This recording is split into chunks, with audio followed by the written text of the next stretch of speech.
എന്നാൽ ഇത് ഇയാളൊന്ന് പിടിച്ചേ. ഇത് പിടി. ഇത് അത് അഴിച്ചെടുക്കാം നമുക്ക്. എന്നാ ഇത് പിടിച്ചേ. ഇത് വെട്ട്. നോക്കിയാണോ ഉടുപ്പ് ചീത്തയാവുള്ളൂ. അത് മേളിൽ നിന്ന് അങ്ങ് വെട്ടാനാണോ?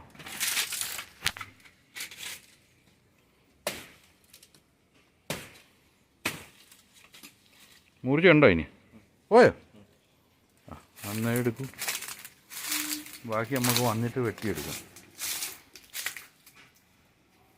വേണോ കത്താൾ?